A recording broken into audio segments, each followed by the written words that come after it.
Looking for that flawless selfie? TikTok's buzzing about a new trick called Mewing, promising just that. So what is Mewing?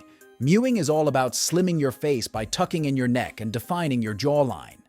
It's about tongue placement, according to British orthodontist John Mew, dating back to the 1970s.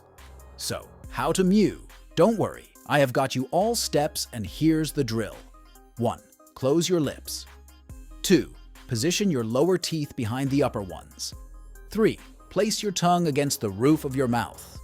4. Keep the tongue's tip behind the front teeth without touching. Easy peasy. And making the NGE sound might just help you nail the position. While there's no solid evidence that mewing permanently reshapes your jawline or solves health issues, TikTokers are all over it for those instant photo-perfect results.